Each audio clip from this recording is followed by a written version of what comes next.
নমস্কাৰ, আপোনালোক সকলোকে মোৰ ইউটিউব চেনেল আছাম এক্সাম কৰ্ণাৰলৈ স্বাগতম জনাইছোঁ। নিযুত মইনা আঁচনিৰ দৰে এইবাৰ লোৱাৰ বাবে মুকলি হ'ব নিযুত বাবু আঁচনি। মুখ্যমন্ত্ৰী ডাঙৰীয়াই ইতিমধ্যে ঘোষণা কৰিছে, আপোনালোকে হয়তো গমেই পায়। ল'ৰাসকলে বহুতে কমপ্লেইন দিছিল যে ছোৱালীসকলক দিয়ে, ল'ৰাসকলক নিদিয়ে। সেইকাৰণে মুখ্যমন্ত্ৰী দেৱে 1 জানুৱাৰীৰ পৰা নিযুত বাবু আঁচনি মুকলি কৰিব ল'ৰাসকলৰ বাবে।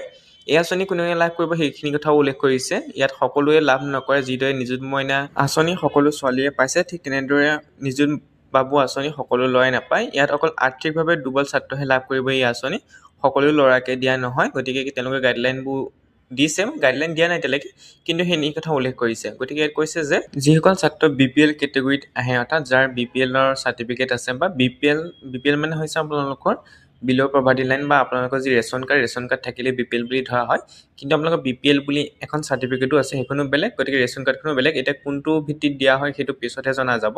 BPL বুলি ক'লে সাধাৰণতে আপোনালোকৰ ৰেচন কাৰ্ড যাৰ আছে তেওঁলোকৰ বা ইনকম যাৰ ল' একেবাৰে তেওঁলোককৈ BPL কেটেগৰীত ধৰা হয়। গতিকে যাৰ ইনকম কম বা যাৰ ৰেচন কাৰ্ড আছে তেওঁলোককে দিয়া হ'ব।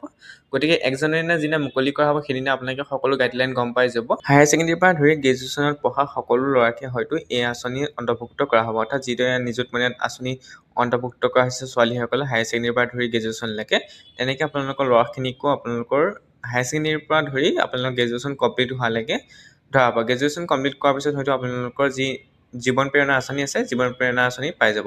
কিন্তু ইয়াত কথা উল্লেখ কৰিব লাগিব যে যিসকল ল'ৰাই স্কুটি পাব তেওঁলোকে হয়তো এই আঁচনি অন্তৰ্ভুক্ত নহ'ব। যিটো ছোৱালীৰ ক্ষেত্ৰতো সেই নিয়ম প্ৰযোজ্য আছে।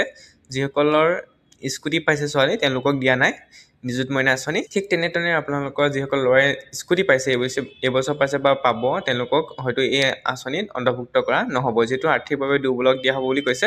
গতিকে স্কুটি পোৱাৰ পিছত হয়তো আপুনি এই সুবিধা লাভ নকৰিব।